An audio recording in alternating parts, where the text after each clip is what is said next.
What's up mga kuya? For today's video, tayo po'y nagpapasalamat muna sa ating Panginoong may kapal at lagit-lagi tayong binibigyan ng malakas na pangangatawan sa pang-araw-araw nating ginagawa dito sa bukid. Sa ngayon po, ang ating mga alaga uli nating mga hayop tulad ng baka at kambing, dahil halos mag-iisang buwan na rin natin hindi sila na iba-vlog,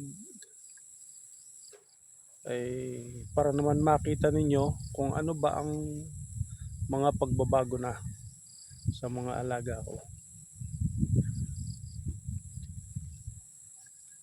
Kaya samahan ninyo ako mga kuya.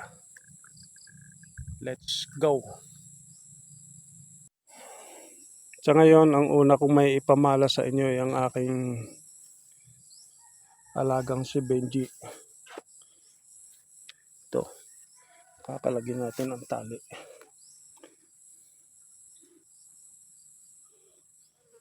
Ilagyan natin ang tali. Ito. Ngayon lang bumangon. Grabe naman ang pinagpulupot nito Napuntahan ng isang sangang ito.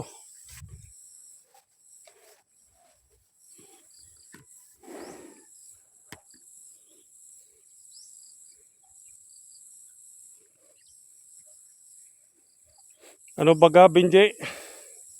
Kumusta ga? Yan.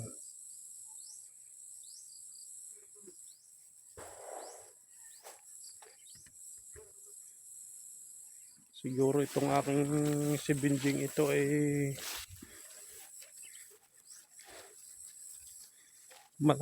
malapit ko nang mapagbili. Dahil sa ngayon ay magigipit tayo sa talian, sugahan ng ating hayop. Dahil itong sinasabi ko noon na matagal na pinabayaan ng may-ari ay may nakapag-alok na aarinduhin ang lugar na ito. Ito'y humigit kumulang sa 5 hektarya. Ngayon ang usapan nila ay ayaw nung makaka-arindo na may nag-aalaga ng hayop sa loob. Kaya ako ngayon ang nagigipit. Wala ngayon akong mapapagdalhan ng aking hayop ko, hindi pasingit-singit lang doon sa lupa ng aking kapatid. Kaya ang mangyayari ngayon, magbabawas na rin ako ng aking alaga.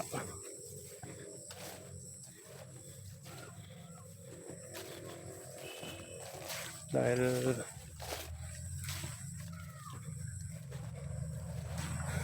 mabigat na kung lahat ay dadaanin sa pagkukumpay.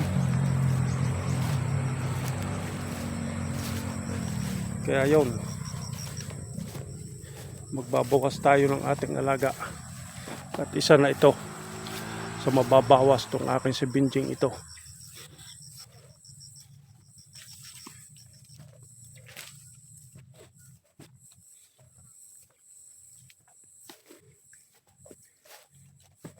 Dito lang naman ito patali-tali.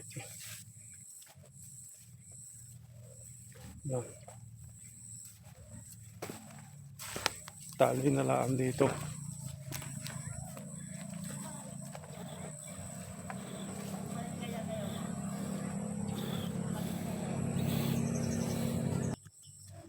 Medyo kumilis nga ang katawan nitong aking bakang ito.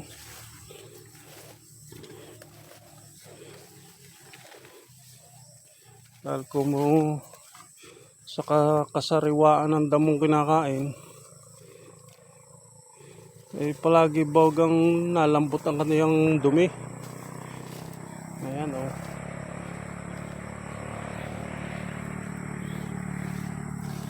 Kaya sa tansya ko baka hindi pa abutin ito ang 100k. Dahil medyo hindi pa siya toong mataba. Yun. Naipasilip ko na sa inyo yung aking turo na si Benji. Kaya ang puntahan man natin ay yung aking si Double Air.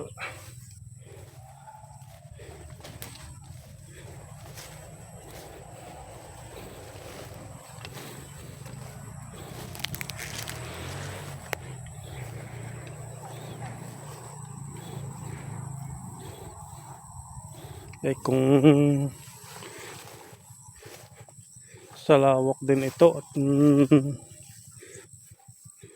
halos mahigit-higit pa nga yatang 5 hektarya ito, kasama yung manggahang yun.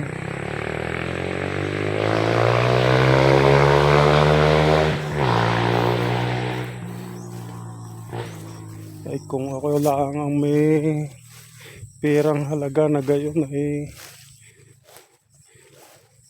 ako na ang umarindo at mura naman ang pagkakaarindo. Kaso wala ngayon akong kapital. Pero kung nalaman naman agad natin, ay baka sakali di magbabawas ako nga ng baka para lang ako ang makaarindo. Kaya pabayaan na, magparaya na lang tayo.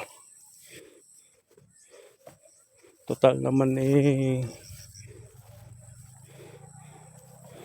halos ilang taon na rin tayong nakinabang sa lupang ito sa pag-aalaga ng hayop.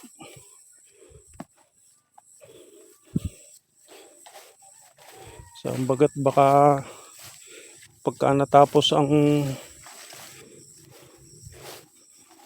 taon ng kanilang kontrata ay ako'y nakakaluwag-luwag, ay kung sakaling ipaarindo uli, di ako na uli, di ako naman ang makakaarindo nito. At sigurado namang mapapaganda ko ang lupang ito. Dahil kaya naman hindi ko ito inaasikaso wala naman kaming usapan ng may lupa na tamnan mo ito ng ganito, tamnan mo ng ganyan. Kaya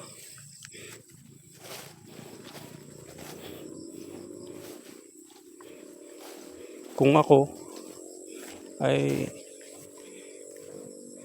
siguradong malilinis ko yan. Ano,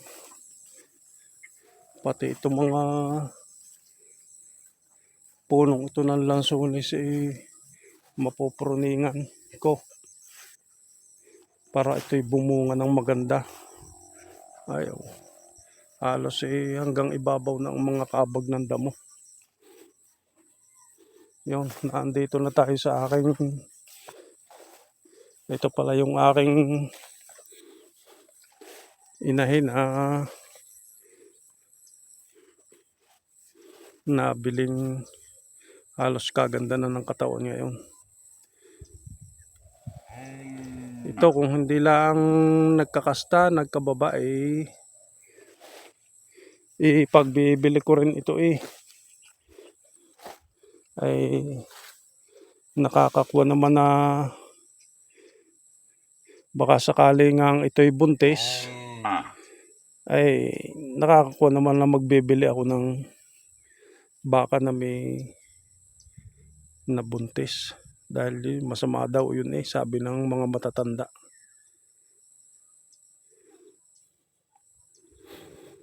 Pero kaganda na ng katawan niya ngayon.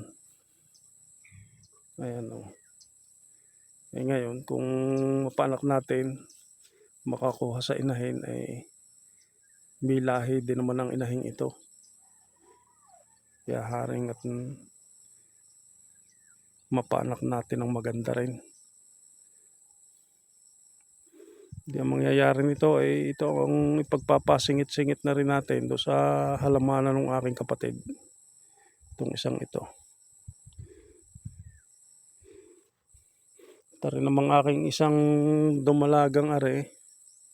Are baka ibinta ko din.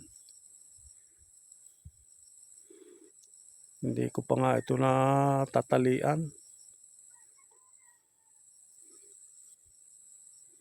Kaya baka ito'y mapasabay ng pagbebenta do sa aking turong si Benji.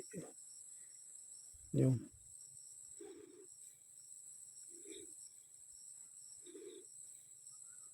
At ito naman yung akin si Double Air. Yan. Halos maganda na ang kanyang katawan. Hoy, huwag kang maglande. Uta, naglalandi ka eh. Oh.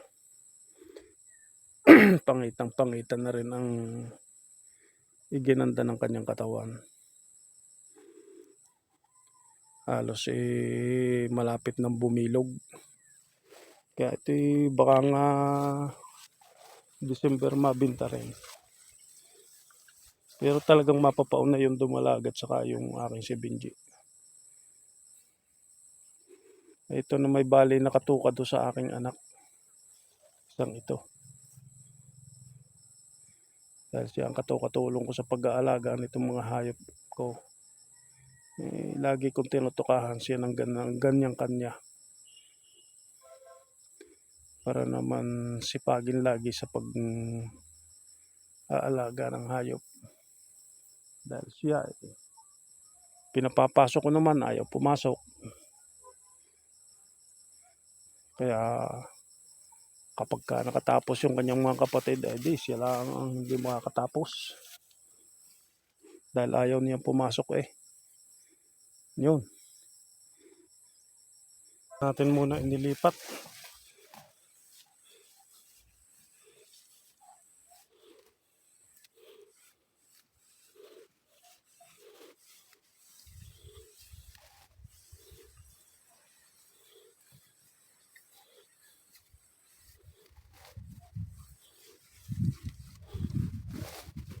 Puntahan naman natin yung inahin na isa. Yung ina nung aking dumalaga. Pero bago pa iyon, mapadaan tayo dito sa aking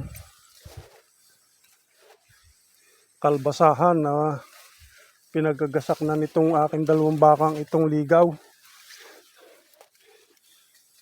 Ayan, ang nangyari na ngayon.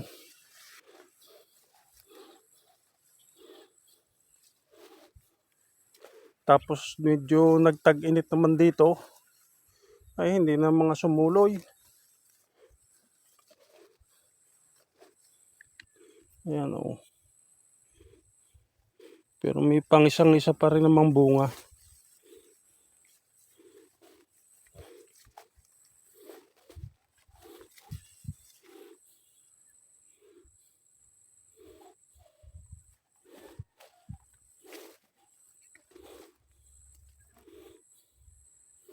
Ginasak na nung aking ito ang tuon ng gagasak. At saka yung nasa labak na yung isang inahin yun na nasa labak. Ba't ba naman ito'y wala naman silang makakain din eh. Di gustong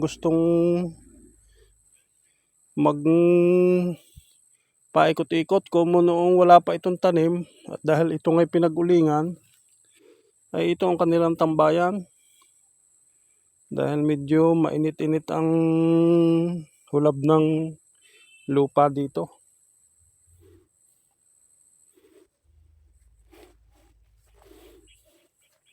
Kaya yan ang nangyari.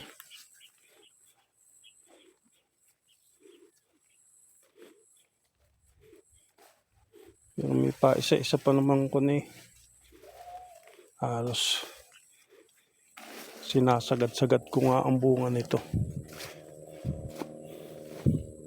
dahil ito'y baka bawiin na rin sa akin.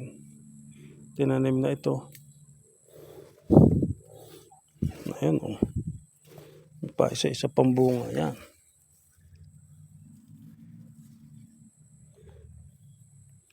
Tsaka may ibang nakakapanguha rin dito. Parang ito'y naging kalabasahan na ng barangay eh. Ang mapa dati makitang bungay, nakikipitas na lamang. Hindi bale. Sila'y naaari ng kanilang mga trabahong gayon.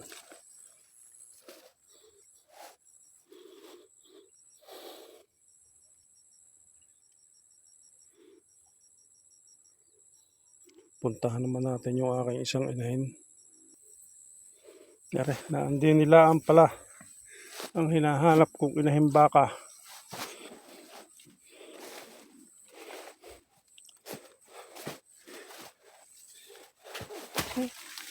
Nakakapagod ang mag-ahon.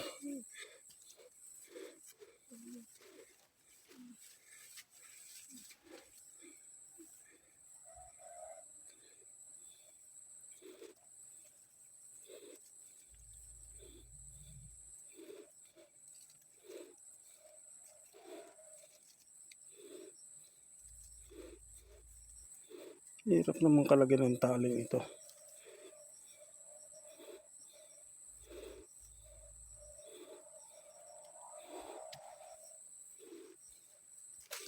Ayun. Nakalag din. Ayan. Ang inahin ko.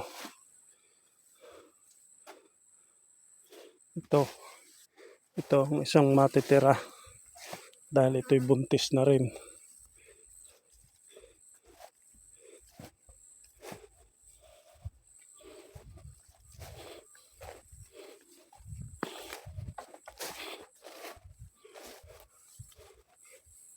Talagang mababaguhan din sa pag-aalaga ng hayop. Mag-iisip ng panibagong hanap buhay.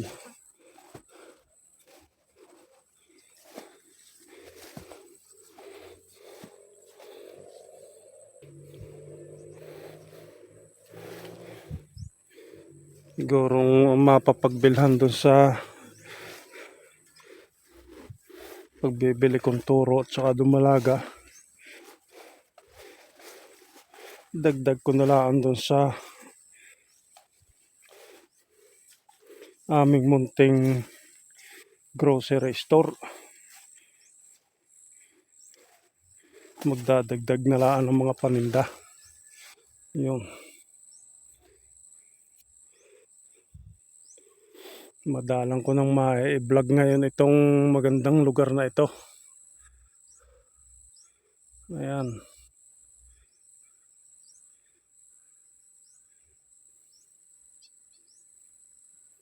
Dahil pangkadalangan ako mapapunta dito pagka naalis ko dito ang aking mga hayop, ang aking mga baka.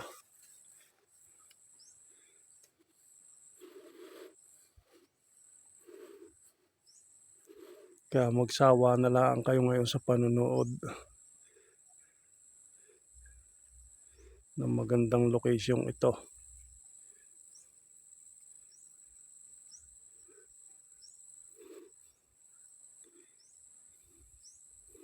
Pero ito yung naka-ariendo, pagka ito hindi rin kumuha ng tao ay halos maggubatan ito. Sa bilis lumago ng damo. Ayan. Yan. Hanggang dito na lang ang pag-update ng aking mga alagang baka.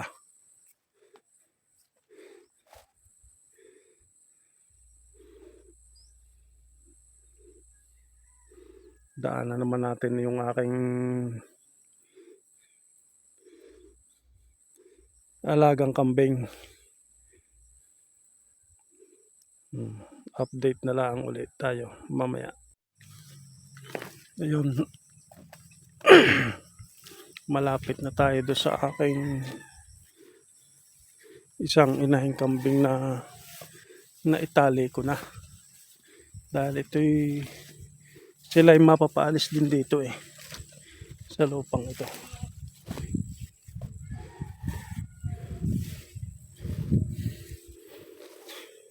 Hindi ko nga pala nababanggit sa inyo, itong aking nakatali ng itong kambing ay umanak na. Halos mahigit ng 1 linggo nakaanak. Ayan o.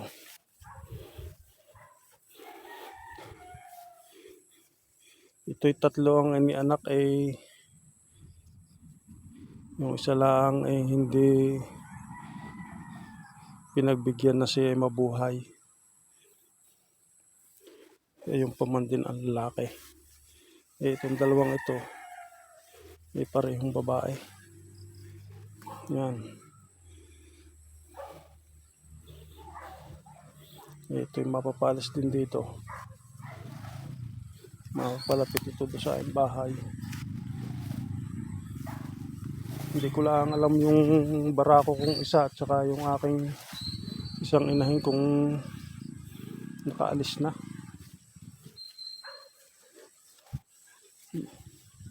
Baka yung kusang pasyalan na naroon. Titingnan ko dito sa bahay na ito. Sila din nila ang lagi nakatulog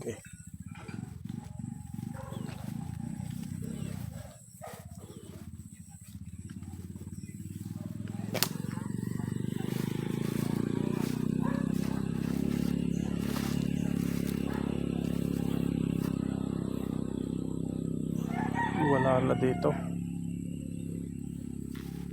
Nakaalis na.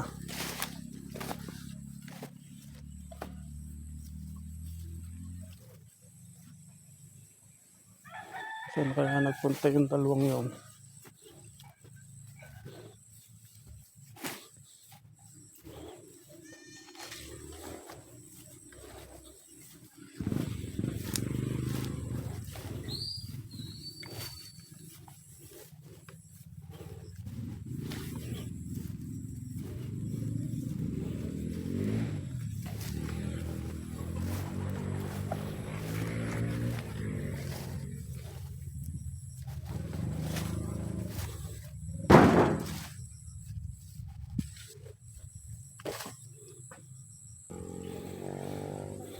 Wala, nakalayas na yung 2. Yung isa kong inahin at saka yung aking barako nasa galaan na. Kaya hanggang dito na lang yung pagbablog ko ng aking mga alagang hayop. Yun, hanggang dito na lamang po ang aking video at siyempre gaya ng dati, ako ay nagpapasalamat sa mga viewer na nakakapanood ng aking mga vlog, mga subscriber na patuloy na sumusuporta sa akin, at lalo't higit ay sa ating Panginoong may kapal. Ako ay nagpapasalamat po sa Kanya at hindi niya tayo pinababayaan at pati ang aking pamilya. At daos pa rin natin ang pang-araw-araw na pangangailangan nila. At siyempre nasisikap pa rin natin sila ay mapag-aral. Kaya yun, hanggang dito na lamang at marami pong salamat. Paalam na po.